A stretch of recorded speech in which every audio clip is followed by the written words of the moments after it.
good morning, Joanne. Oh, Jesus Christ, Okay. Are you okay? That is what every woman longs to hear, buddy.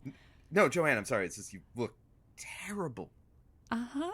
Well, Do you need to go to the hospital? No, I just had I had food poisoning on Tuesday. Well, if you want, my mom always used to make me some lemon ginger tea when I had a little icky tummy. Do you want? I can probably rustle something up. Oh, that's so sweet of you. My mom would just leave me a can of Campbell's soup and a People magazine. Stupid stories about stupid celebrities. Yeah, and now it's self-loathing and, what is this? Waves of Desire. Okay. It's actually, give me that back. Oh. It's Look at this. Isabel never wanted to be the personal assistant to some lurid billionaire. But then she met Georgios. Okay. Whisked Okay. her away on an unexpected journey. Okay, it's of actually kind of sensual longing. okay. Well, they all sound Wow. stupid if you read it like that. It's compelling. It's his parents own the company, and he has to ask Isabel All right, to Joanne, be you his have like 15 fiance. seconds. But I couldn't explain it in 15 Yeah, seconds. no, I'm sure you can't, but I mean, you have 15 seconds. Well, now it's like 10. You should probably get ready to roll. Well, Okay, okay, well, just give me the Hey, book no, back. I need something to read while Give me you're the on air. Come on, let's go. Give me the No book time. back. No time. You gotta go. 3.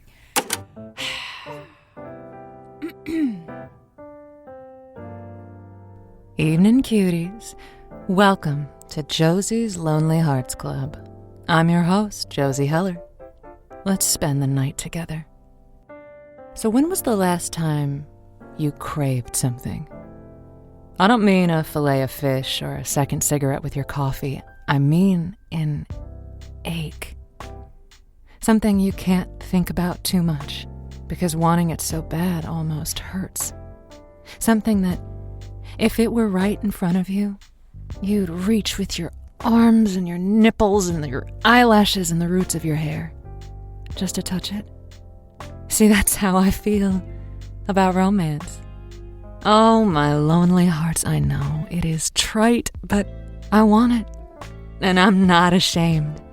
I dream big, mushy dreams scattered with rose petals, as rich as any Whitman sampler and as vivid as any carnival. Step right up here, don't be shy. Take that mallet and win me that bear too big to carry, just because you can. And look deep into my eyes and tell me you know we're meant to be together. I want that, my desert stars. And I want that for you. I just want to be swept away. Call me a fool if you want, but it seems like now we need romance more than ever. Did they run out of white horses? I refuse to give up the dream, cuties, and neither should you. But you've gotta want it. I know it's hard to want something warm and squishy and vulnerable, to let yourself crave, to feel weak with longing, I know. But they wouldn't call it falling in love if it didn't hurt a little. So how about you give me a jingle, and we can lick each other's wounds? Who out there needs a little touch of Josie in the night? That number, if you please, is 505-555-KDNM. Frank, who's up first? Ooh, feeling nice and romantic tonight. Up first, Eliana calling in from Windmill. Eliana from Windmill, welcome to the show. Eliana from Windmill, that's me. Ha! Woo! Have you ever done something where, at the start it's just like, oh, I'm gonna have a picnic with friends, and at the end you've hired a circus? No, not exactly that, no, but... Okay, so my girlfriend and I, were about to hit our 6-month anniversary, and I thought I'd do something nice for that, right? Like, not a proposal, not trying to do the whole, like packing the U-Haul thing, being stereotypical or whatever. So I planned a picnic, but then I was like, you know what would be nice with a picnic? Would be flowers, meats, cheeses, charcuterie. So I went and I got all of that. I saw some balloons, so I got some balloons, and that turned into talking to this guy who turns out to be a clown. And I was like, well, I don't really need a clown, but I would love someone to come and do like a painting of us, maybe a big, big gesture. He had a friend. I called the friend. The friend was like, sure, I can come do a painting. Can you get the park reserved? And I was like, sure, because, when you live in the city limits, the park reservation is only like $150. And I was like, sure, you know what? I got a bonus. I'll reserve the park. It turns out the clown and the guy who's doing the painting also are bringing along a couple more friends. There's going to be horses and a carriage ride. I was going to do a picnic. Yeah, you've got a bit of a snowball situation. I don't know how to say no. That would have been my first takeaway, my dear. Eliana, you haven't put down payments and deposits on all these things, have you? I've paid for everything. Oh, Eliana, you must love this lady so much. I like her a lot. We've been dating for 6 months. Right. It sounds like, what you might want to do is... Maybe I post like an event on Facebook events and I just invite anyone to come. And then I also get a petting zoo. And then I just tell my girlfriend can do the picnic another day. And this time just get a basket of cheese. I do think that the separate picnic is a great idea because the two of you should have a little intimate moment. But this now is no longer a romantic gathering. This is now a clown jam in a park that you've reserved. It's a circus. It is. And circuses are meant to be shared. And I think it'll be kind of a flop unless there are people there. And I will announce it by putting the banner on a flying air balloon that takes off after a fireworks display in a park that is full of children and bears and clowns and everything that you would find at a circus, but also in a fairy tale. Godspeed. And then I proposed to my girlfriend. Oh! That's a way to do it.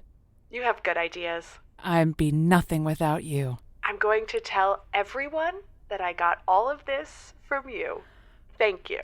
Have a great night. Just one more day in the life. Frank, who else have we got in the hopper? Well, that might be a tough act to follow, but Leo from Verdun is on the line to try. Leo. Hi, Josie. Hi. What brings you to the show? What can I do? How can I help?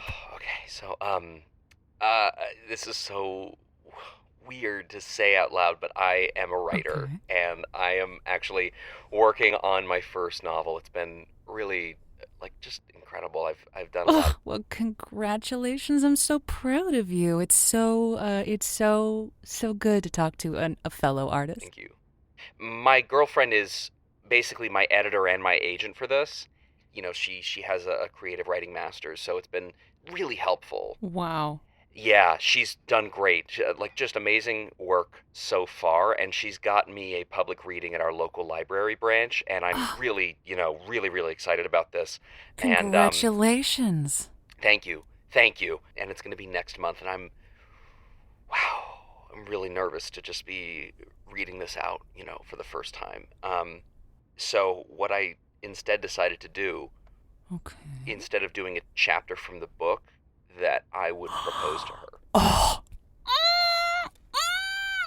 I love this. Leo. You listen to me. You've got me squealing like a schoolgirl. This is exactly what I was talking about at the top of the show. This is the kind of romance I'm talking about, people. We need to dream bigger. Oh, Leo, what a beautiful gesture. Great. Thanks. It's, No, there's something else eating at you. Else you wouldn't have called me. What is it, Leo? I don't know. It's just... She gave me this note the other day, and I've storyboarded this whole thing. I have gone hero's journey, all 12 steps. I know what's going on with this guy. And she was just like, I don't know, the denouement's a little off. And I was like, oh, it's a little off? A little bit off on the denouement? Huh? She was just like, yeah, it doesn't seem in character for the character to do this. And I was like, excuse me? Because she's my editor and she's also in charge of what happens. It feels like it's ours a little bit. And I feel really betrayed. All right. How much of this have you told her? Oh, I can't say any of this to her. Are you kidding? She'd freak out. Well, why not? She's giving you notes, and notes are a two-way street, buddy. But the thing is, also, she's my person. I love her. Now, look, maybe this novel is a group project between the two of you. You know, she's trying to make it better. What that note she gave was in the spirit of improving it. Then I'm also in my head because she'll, maybe I don't know what I'm talking about. Mm. I'm in this real funk with this note, and I'm worried that she's also in the same funk where she's thinking, God, he's such a bad writer, and that if I were to pop the question in front of a bunch of strangers now, that she would think, I don't want to tie myself to this loser. But if she was with you for your writing, and only your writing, well, then I don't know if you'd have gotten through 6 years together. She loves you, Leo. Okay. Maybe she feels like she's lost a little bit of you to this project. That's why she's been so eager to help you edit and help you promote it and give you these notes. Maybe I could, crowdsource some ideas from her so she feels more like she's part of the process, and maybe we can... Maybe even if you don't take these recommendations, it's helpful to say, hey, honey, how would you have written it? You don't have to take those notes or take that advice. In fact, I think you've actually got a little bit of an escape hatch built right into it because, hey, maybe you can play along like, I'm not gonna fix my ending or my denouement. I'm going to go through with the reading, and she might sit there being a little miffed and a little red ass herself, and then all of a sudden you flip the script and you propose to her. Oh my God, can you imagine? Okay. Maybe it'll inspire a new ending that the two of you can come up with together. Okay, well, Josie, thank you. Oh, Leo, it's been a pleasure, and good luck. Hey, Joe, it's time to swap our writers for our underwriters. Ad time. Sit right where you are. We'll be back with Josie's Lonely Hearts Club.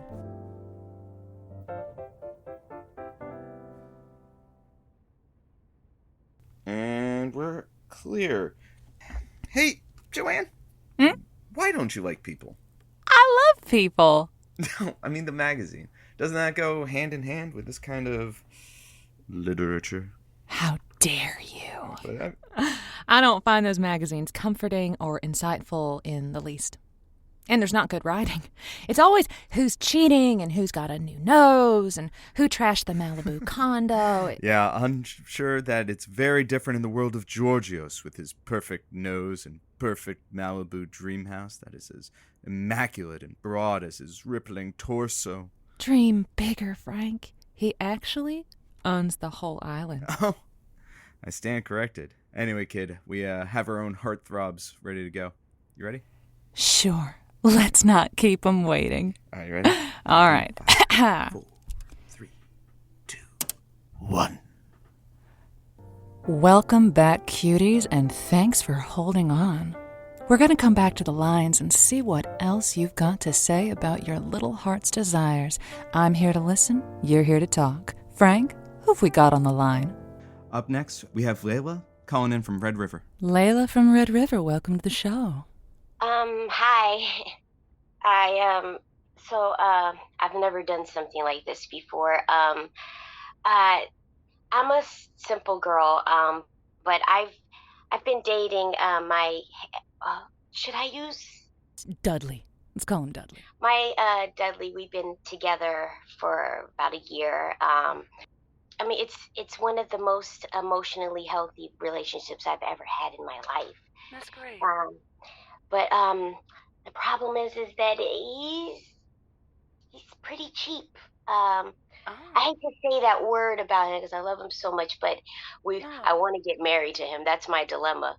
Okay. Yeah, we talked about getting married, and in his scenario, we were having a staycation. I'm not the kind of girl that needs, luxury, but every once in a while, Yeah. No, I get it. Something that shows that, he still cares. He's still, I don't know. A token of his affection. Yes. Right. Is your Dudley frugal out of necessity? What's his come from? I believe it comes from him growing up with not, a lot. Mm-hmm. I feel like he's trying to hold on to it, but we make decent money. So, is the wedding set in stone? You're trying to figure out. Well, that's the thing. Oh. He hasn't really technically proposed. I mean, he doesn't have enough for a ring. Yeah. And I don't want to be that girl, but I totally understand.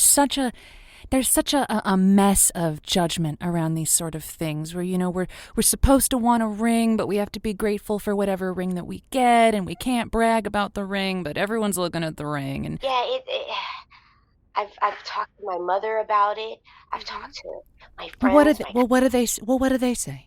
Well, my mother likes him. She called me selfish. Excuse me. I'm sorry. What you are asking your Dudley is not for a little extra money here or there. It's just a demonstration of his love in a tactile way. You are just looking for empirical evidence that this romance that you feel is true. Tell me I'm wrong. No, you're not. So it is not selfish to say, I just want a little bit of proof. I want to feel as special as I think you think I am. And if it's there, what's stopping him? What's stopping him from taking you up, taking you to Tucson for the weekend or heading down to the coast or something, Right when you mentioned going to Tucson, in my mind I was already thinking of the ways he would shut it down. So the other night, we went to a restaurant. Well, so we went to Burger King, and he specifically, when he ordered it, said he didn't want the cheese on it. So when we got it, it had cheese on it, and then he found out he got charged for it. So he made a big thing about it, which I get it. I understand. But then he wanted to be comped for the whole experience. And I was like, okay, Dudley, that's a bit much. And he got loud. The manager came.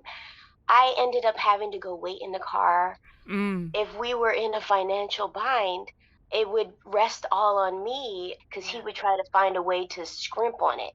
Like if we had a house together, would he pay for good repairmen? I mean, you two need to have a discussion, I think. I think you two need to have a real hard talk and figure out if this is the future that you want.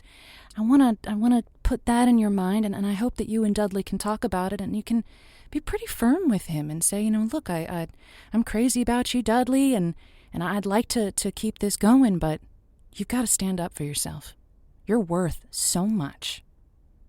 You are feeling that you deserve something that you're not getting, and you can't walk into a marriage feeling that way, because it'll only get worse. Well, thank you so much, Josie. I appreciate this. Of course. This is what I'm here for. And please, give us a call back. Let me know how it goes. Definitely. You have a great day. You too, babe. All right, Josie, coming up next, we have Aiden calling in from Kesta. Aiden, welcome to the show. Hi, Josie. Big time fan. Big time fan. Oh, it's so nice to hear that. What can I help you with? So, I'm a bit of a hopeless romantic too. My love language is giving gifts. And my wife Teresa, she's pretty cool. I'm moving all over Kesta every day, with my work, and I see things out in the world, and they make me think of her, and I pick them up, and I bring them home, and I try to make it romantic when I'm bringing her gifts and stuff, and and she's kind of I think she might be becoming a minimalist, so it's I just sort of I bring something home and present it to her, like a bouquet of roses, or like a new TV, or like a box of Slinkies, that I found, and the playful stuff, and sometimes she's just like, why did you bring this home? Why did you bring this home? What do you want me to do with this? And I'm like, listen, Teresa, I love you. This is me saying I love you. Yeah. So recently, I brought something home, and I didn't have time to wash it first, and I gave it to her, and it was this beautiful, beautiful teddy bear, right? That I saw when I was out, and she flipped, she lost it. She was cooking dinner, and I handed it to her, and she was like, "Oh my God, now I gotta wash my hands. What am I supposed to? Why do you keep bringing these things home?" And I tell her it's because I love you, and I want you to have these beautiful things that make me think of you. And I think she's just tired of me finding stuff while I'm out at work. Yeah, I'm gonna interrupt you for a hot second there, Aiden. What's your job? Oh, I work on the sanitation team in Kesta. I had a feeling you would say something like that. What I hear is how much you love Teresa, and that comes shining straight through. I love it. Now, there is something about second-hand gifts that maybe might not feel so special. If you've got this dirty teddy bear you found, it was someone else's teddy bear, am I right? Well, I mean, yeah. Well, if I were given a gift, and the expectation is that I would then have to clean that gift, well, then it's not much of a gift, Aiden.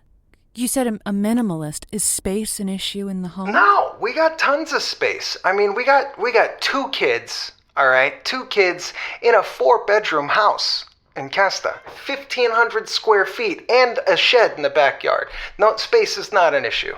She just keeps getting rid of stuff, and she keeps scolding me for bringing stuff in. We got some piles here and there, but we're gonna sort through them. That stuff is valuable. I found this. What are they called? The teeny babies, the bitty babies. Those little. Yes. You know what I'm talking about. It was like a little one with like a rainbow hat on it. And I found it, and I brought it to her because I thought it was sweet, because I know she likes seeing rainbows. If I see it and it makes me think of her, I want to show her. I love that. How does Teresa let you know that she's thinking about you? Wow, she's an amazing cook.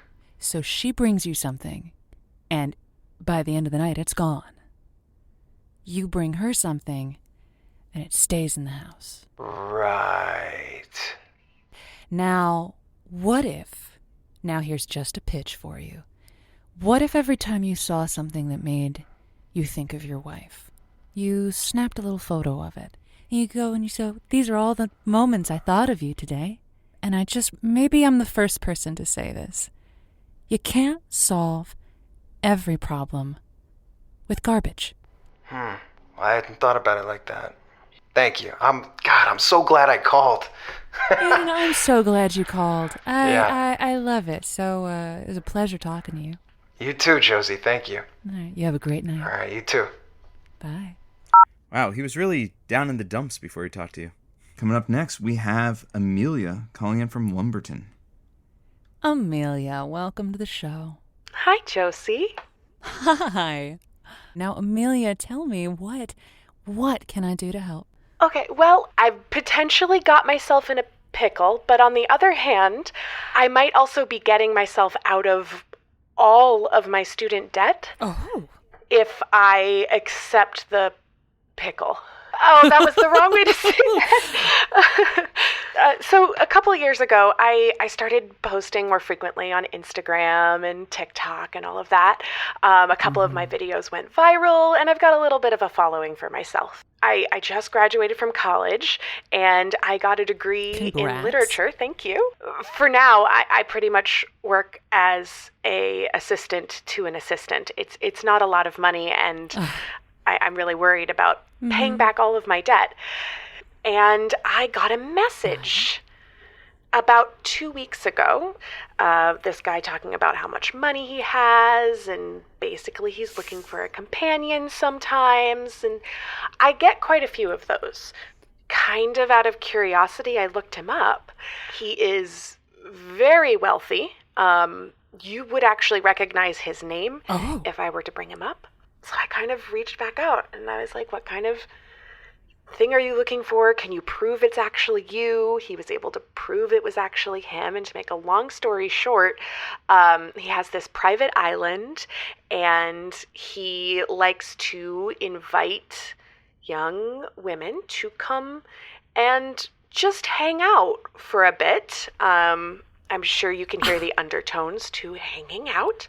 The amount of money he's offered me is tempting. Wow. My goodness. Wow, Amelia, this is the dream. Is it the dream? I mean, because I am not a prostitute. No. And I was not about to suggest. I wouldn't necessarily, it wouldn't be like sex for money. It would be like friendship with benefits for money. Right. Now. And he offered, he said he'd give me, I could have the full round trip flight ahead of time, so I would be safe to leave. I would have a friend who knew where I was the entire time. Let's just say everything is safe. So then what's the hang up? Is it? I don't know if I'm that kind of person, and then I feel icky for judging that kind of person. See, I would reckon that most people might judge that kind of person until they live the life of that kind of person.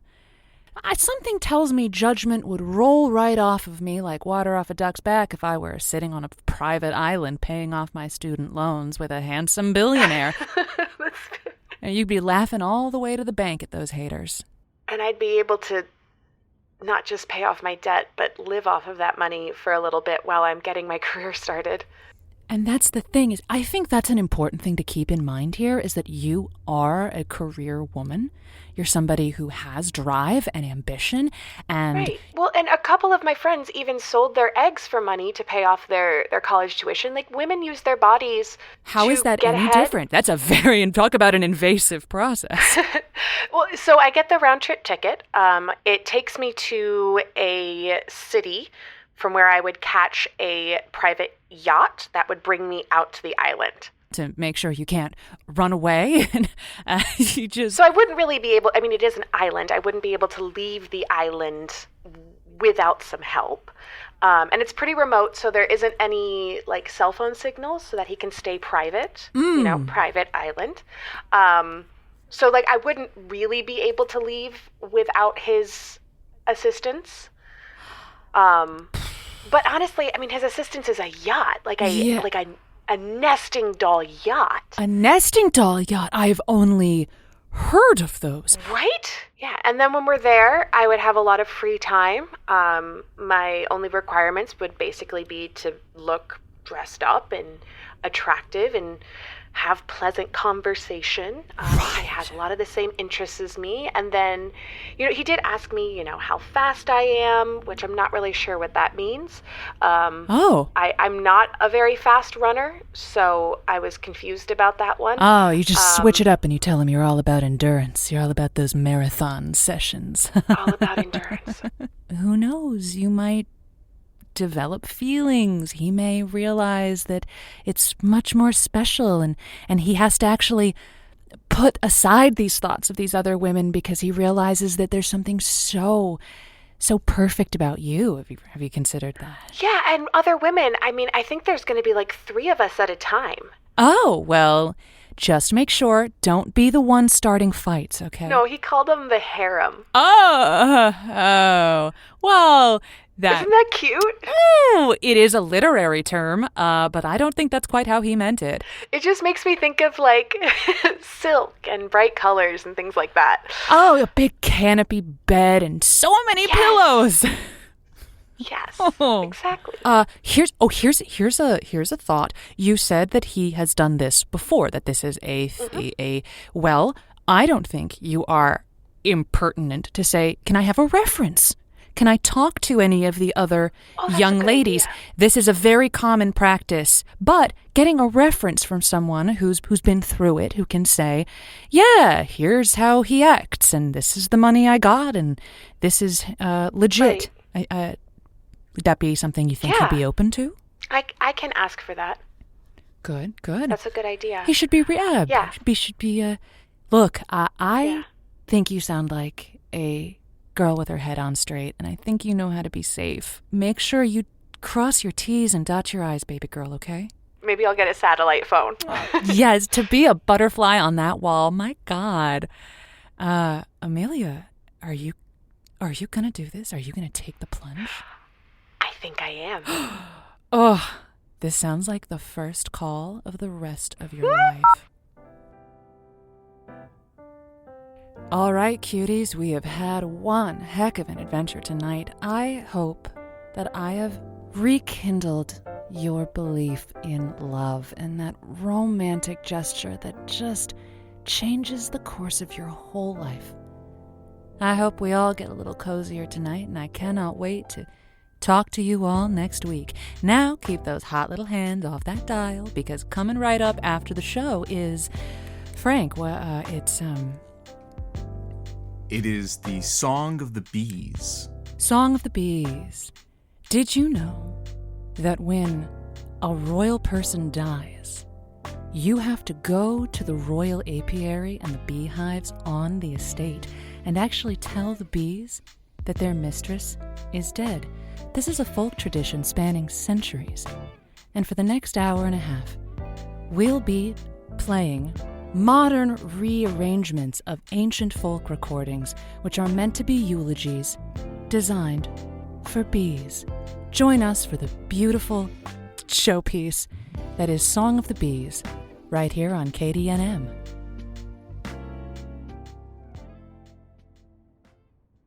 And that is another beautiful, beautiful show, Joanne. Oof, I thought so too. Now, I'd like you to admit that maybe these books came in handy this week. All right, you got me. Georgios saves the day yet again. Unless, of course, they find Amelia in one of those tuna nets. Oof, harem. Well, look, if she just gets a reference, then hopefully that won't happen. Look, I'm not denying that they're fun, but you have to admit they're pretty silly, as books go. Well, yeah, but what's the matter with that? Just because it's silly doesn't mean it's not worth fantasizing over. You mean that some rich Adonis can swoop in and solve all your problems with piles of money and good hair and private photography lessons? No, that two people can meet and fall in love and be happy together. Oh. Well, you say it like that. But anyway, I got a jet, so can I get my book yeah, back, please? Yeah, of course. Can I get it back to you next week? She just got to the Hotel Georgios. Uh-huh. Yeah. Don't fold the pages, though. Don't dog it. Use a bookmark. Okay? Yes, ma'am. Toodles! Okay. Oh, by the way, Josie's Lonely Hearts Club was created by Maximilian Clark and Rachel Music. Our callers this week included the talents of Jacob Alden Roa, Tiffany Cornwell, Elke Reid, and Patrick Harvey. Whoa. Hotel Georgios. This episode was edited by Aliza Brugger. Josie's Lonely Hearts Club is brought to you by the Good Story Guild. Keep track of us on Instagram at Good Story Guild and at our Discord in our show notes. If you like this episode, consider leaving a review on your pod app of choice. I got some reading to do, so good night, cuties.